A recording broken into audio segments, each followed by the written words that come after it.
অভিনব কায়দায় তৈরি নতুন স্বাদে কাঁকরোলের নতুন পদ, যা গরম ভাতের সঙ্গে দুর্দান্ত লাগবে। কাঁকরোলের যত রকম রেসিপি খেয়েছেন তার মধ্যে আরও একটি সেরা রেসিপি হচ্ছে এই নতুন ধরনের কাঁকরোলের অভিনব পদ। একবার হলেও বাড়িতে বানিয়ে দেখুন, খেতে দেখবেন দারুণ লাগবে। তার জন্য প্রথমে এখানে নিয়ে নিয়েছি কাঁকরোল। কাঁকরোলের গায়ের যে কাটা কাটা অংশগুলোকে একটু আলতো করে ছুরি দিয়ে ঘষে নিচ্ছি। একেবারে পুরু করে ছাড়ানোর দরকার নেই, মোটামুটি গাগুলোকে একটু ঘষে নিলেই হবে।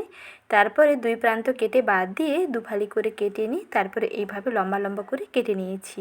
বেশি পাতলা করবেন না, এই রকম একটু পুরু করে কাটবেন। আর গাগুলোকে দেখুন একটু এরকম ঘষে নেবেন, যাতে কাঁটা কাঁটা অংশগুলো একটু চলে যায়।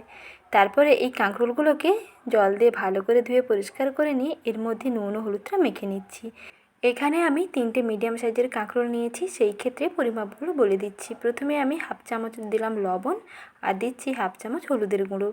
প্রথমে নুন ও হলুদটা মেখে রেখে দেবো প্রায় 5 থেকে 7 মিনিট, যাতে নুন ও হলুদ কাঁকরোলের গায়ে বেশ ভালোভাবে ঢুকে যায়। ততক্ষণ পর্যন্ত একটু কাঁকরোলগুলোকে স্ট্যান্ডিং টাইমে রেখে দিচ্ছি। প্রায় 5 মিনিটের মধ্যেই দেখবেন বেশ সুন্দরভাবে নুন ও হলুদটা ভালোভাবে ঢুকে যাবে। তারপরে এগুলোকে সর্ষের তেলের মধ্যে ভেজে নিতে হবে।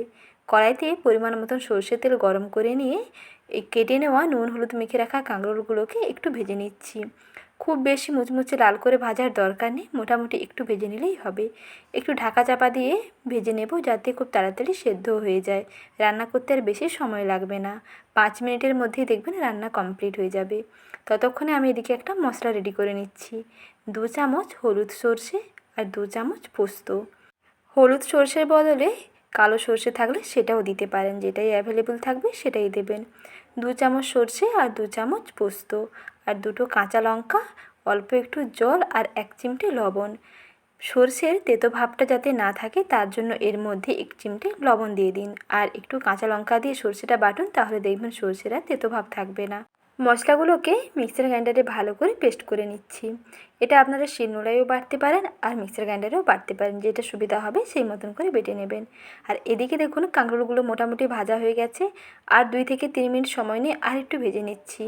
এর থেকে কিন্তু আর বেশি ভাজবো না, বেশি একেবারে মুচমুচে করে ভাজলে কিন্তু ভালো লাগবে না। দেখুন গাগুলো যখন এইরকম একটু হালকা লালচে ভাব চলে আসবে, তখন এগুলোকে তেল থেকে তুলে ফেলুন। এখন এগুলোকে আমি তেল থেকে তুলে নিচ্ছি। কড়াইতে আরও কিছুটা সর্ষে তেল দিয়ে দিচ্ছি, আর এই রান্নাটা সর্ষে তেলে করলে এর টেস্টটা বেশি ভালো হয়। এর মধ্যে আমি হাফ চামচ আদা বাটা দিলাম এবং একটি চেরা কাঁচা লঙ্কা আর হাফ চামচ দিচ্ছি কালো জিরে ফোড়ন। ফোড়নটাকে একটু ভেজে নিই, তারপরে সেই ভেজে নেওয়া কাঁকরোলগুলোকে দিয়ে দিচ্ছি। একটুখানি সময় কষিয়ে নেব। তেলের মধ্যে একটু এপিট ওপিট নেড়ে চেড়ে নিয়ে তার মধ্যে দিয়ে দেব সেই সর্ষে পোস্ত বাটার যে পেস্টটা বানিয়ে নিয়েছিলাম, সেই মশলার পেস্ট এর মধ্যে দিয়ে দিলাম। সর্ষে দেওয়ার পরে চুলার আঁচটা একেবারে কমিয়ে দিতে হবে।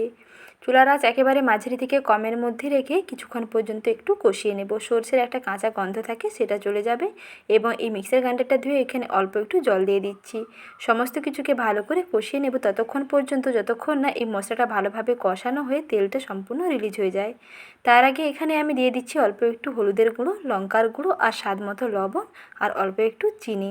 এই রান্নাতে অল্প একটু চিনি ব্যবহার করলে এর টেস্টটা দেখবেন দারুণ হবে। নুন ও চিনির ব্যালেন্সটা দারুণ হয়। এখন সমস্ত কিছু উপকরণ দিয়ে দিয়েছি। এখন ভালো করে একটু মশলাটাকে কষিয়ে নেব। কিছুক্ষণ পরেই দেখুন সুন্দর তেলটা ছেড়ে চলে এসছে। এখন গ্রেভির জন্য জলটা অ্যাড করে দিচ্ছি। মশলাগুলো দেখুন কত সুন্দর ভালোভাবে কষানো হয়ে গেছে আর তেলটাও সম্পূর্ণ ছেড়ে গেছে। এই পর্যায়ে গ্রেভির জন্য জলটা অ্যাড করে দেবেন। এই রান্নাটা কিন্তু একেবারে মাখো মাখো হবে, তাই জলটা একেবারেই বেশি দেবেন না, সামান্য অল্প একটু জল দেবেন। আগে থেকে যেহেতু কাঁকরোলগুলো বেশ ভালোভাবে ভাজা হয়ে আছে এবং এই মশলার সঙ্গে কষানোর পরে কাঁকরোলটা বেশ ভালোভাবে রান্না হয়ে গেছে, তাই গ্রেভির জন্য আর বেশি পরিমাণে জল দেওয়ার দরকার নেই। অল্প একটু জল দিয়ে একটুক্ষণ ফুটিয়ে নিলেই রেডি হয়ে যাবে দারুণ স্বাদের কাঁকরোলের নিরামিষ পদ। ওপর থেকে একটু এইরকম একটু কাঁচা সর্ষের তেল দিয়ে দেবেন। যখন এইরকম ফুটতে থাকবে নামানোর আগে 1 চামচ কাঁচা সর্ষের তেল দিয়ে আরও 2 মিনিট মতন ফুটিয়ে চুলার আঁচটা বন্ধ করে দিন। দেখুন গ্রেভিটা একেবারে মাখো মাখো হয়ে গেছে। এই পর্যায়ে আমি চুলার আঁচটা বন্ধ করে দিচ্ছি। একটু এইরকম গ্রেভি থাকবে, সেই পর্যায়ে চুলার আঁচটা বন্ধ করে দিন। তারপরে আরও 5 মিনিট মতন স্ট্যান্ডিং টাইমে রেখে তারপরে গরম ভাতের সঙ্গে পরিবেশন করে দেখুন। যে কোনো রান্না করার পর সঙ্গে সঙ্গে না পরিবেশন করে 5 মিনিট মতন একটু ঢাকা দিয়ে স্ট্যান্ডিং টাইমে রেখে দিন, তাহলে দেখবেন রান্নাটা বেশ ভালোভাবে সেট হয়ে যাবে। দেখুন দেখতেও যেমন সুন্দর লাগছে, এটার টেস্টও কিন্তু দারুণ হয়। নিরামিষ দিনে কী বানাবেন ভাবছেন, তাই বেশি না চিন্তা করে কাঁকরোলের এই নতুন পদটা একবার বানিয়ে দেখুন। গরম ভাতে ফাটাফাটি লাগবে। এর আগেও কাঁকরোলের একটা নতুন স্বাদের রেসিপি আমি চ্যানেলে শেয়ার করেছি, সেটাও দেখতে পারেন, সেটাও কিন্তু খেতে দুর্দান্ত হয়। আর আজকে একটা নিরামিষ রেসিপি শেয়ার করলাম, কেমন লাগলো কমেন্ট সেকশানে জানাতে একেবারেই ভুলবেন না। আর এই রকম নতুন নতুন রেসিপি পেতে চ্যানেলটিকে সাবস্ক্রাইব করে রাখুন, সঙ্গে লাইক ও শেয়ার করার অনুরোধ থাকলো। ভালো থাকবেন, সুস্থ থাকবেন। রেসিপি দেখার জন্য জানাই অসংখ্য ধন্যবাদ।